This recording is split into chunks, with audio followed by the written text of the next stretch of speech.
You love a hard touch, you my one. When all is said and done, you'll believe God is one. Hey everyone, it's Michelle and welcome to my channel. Today's video is going to be my first purchases from Sephora. I am so excited to do this. I'm so curious to see what my first purchases were when I finally found Sephora, the heaven of makeup.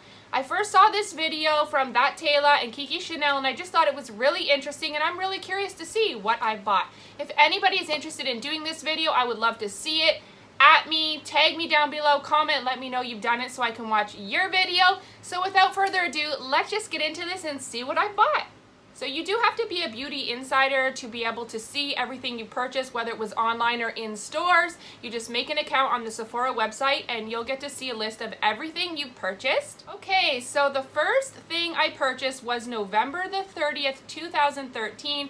That's when I discovered the heaven that is Sephora and I purchased the Sephora Collection Pro Flawless Airbrush. At that time, I didn't really have any brushes or beauty blenders or anything like that, and I was looking for something to make my skin look flawless and airbrushed. I didn't actually like that brush and it did get returned.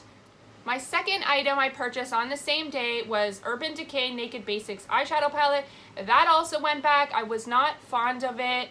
Urban Decay has good shadows, but they're just not my favorite. So my third and final item that I purchased on that same day was the NARS Blush and Bronzer Duo in Orgasm. I have a dupe for that if you're looking for something a lot more inexpensive for $5.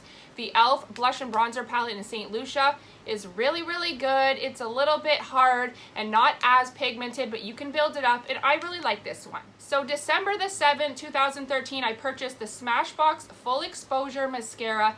I did not like that one. Honestly, drugstore mascaras are where it's at. I just haven't found a mascara from Sephora that I love, that I feel is worth paying. Like, it was $28.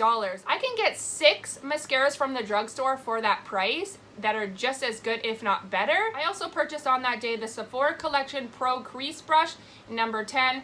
That actually is a really, really good brush. I would recommend it. Then we go to January 22nd, 2014. I bought the Anastasia Beverly Hills Perfect Brow Pencil in medium brown. That was when my hair was dark, and I love that pencil. It is amazing. I have no complaints about that pencil except the price. So on February 9th, 2014, I bought the Fresh Rose Floral Toner. Everyone at Sephora was telling me I need to use a toner to get my makeup off, to balance my pH, and it would help my skin dramatically. I have a lot of hormonal breakouts in this area right here. They told me that the Fresh one is the most natural one in Sephora, so I tried it and I ended up with little bumps all over my face, really, really itchy, that lasted like a week, so that one did go back. I sound like I'm just complaining about everything, but there are things I love from Sephora. These just weren't it. On February 22nd, 2014, I bought the L'Occitane Hand Cream Minis in Cherry Blossom. I love that cream. It is amazing. I keep one of those in my purse at all times. It's really, really creamy but not greasy and smells delightful. And on March 7th, 2014, I got into the Dip Brow, Anastasia Beverly Hills Dip Brow Pomade. I liked it, but at the time I felt like it was a little too hard to use and it made my eyebrows look really harsh, so I did return it, but it was a good quality product, as well as I purchased the Sephora Collection Pro Brow Brush to go with it. Before that, I had never tried a pomade before. I've only tried a pencil. For a long time there, I never even filled in my brows, so it's crazy to see the transformation in my makeup throughout the years. When exactly I started filling in my brows and learning about pomades and stuff. I did have my eyebrows tattooed twice and it just kept fading off. So I'm one of those people that unfortunately has to fill in her brows every single day. So December the 12th, 2014, Urban Decay All Nighter Long Lasting Makeup Setting Spray.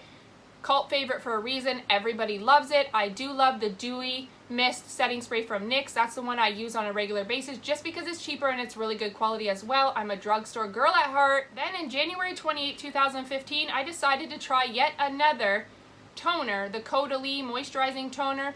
Again, it did not work for me. It irritated my skin. It went back. May 16, 2015, I purchased the Sephora Collection Contouring 101 Face Palette. It was not very pigmented and very crumbly. I would not recommend that. On November the 1st, 2015, I purchased the Anastasia Beverly Hills Brow Wiz. I upgraded to the smaller pencil. The last one I had purchased was the Perfect Brow Pencil, which was much thicker. I like them both, but if I had to choose, the Brow Wiz is a lot more similar to the NYX Micro Brow with a very fine tip. It does run out quite quickly because I need to put my eyebrows on every single day. I didn't know this was going to turn into a dupe video, but I love to save money, and who doesn't? So if I can come up with a dupe, I'm going to tell you. The NYX Micro Brow Pencil in taupe is amazing. It's just as good. It's just as long lasting. It's very small tipped. It's great. You have to try it. I use this every single day. On the same day, I also purchased the Sephora Collection bronzer in Tranquil. I still have that. That's a very good powder. It's very cool toned, not too harsh for if you're just starting out with contour and you don't want something that's going to be giving you a massive stripe on your face and then you're kind of stuck trying to blend it out. It's really buildable. Definitely would recommend that product. July the 5th, 2016, here I go with the face masks. I finally realized you got to take care of your skin before worrying about the makeup, because if your skin looks good under the makeup, it will make your makeup look so much better. So I got the Sephora Collection Mud Mask, purifying and mattifying. It's an amazing mask. I love the Glam Glow Mud Mask, but it's so expensive, like $75. The Sephora Collection Mud Mask is only $25, and it works really, really good. You feel a tingle. I do notice a difference. That was July 5th, 2016. I still to this day purchased that mud mask. I have it sitting in my bathroom right now.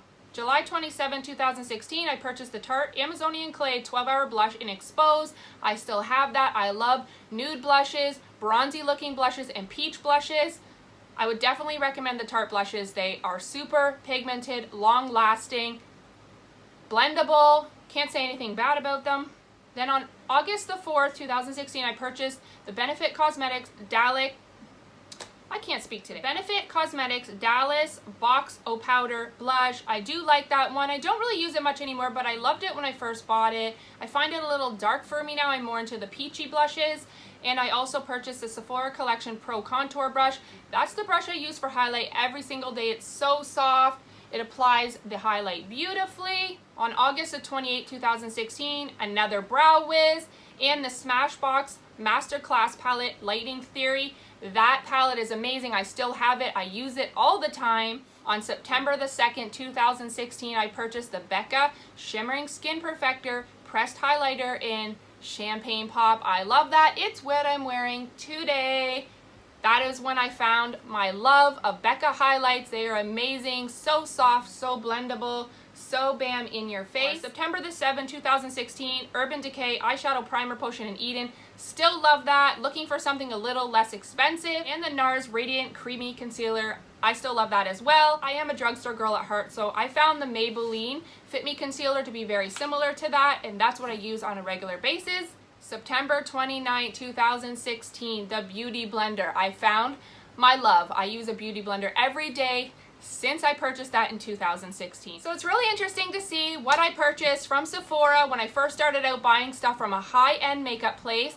If you're interested in doing this video, I would love to see it. Comment down below and let me know. If you enjoyed this video, please give this video a thumbs up. Subscribe if you'd like to see more videos from me. And until the next time,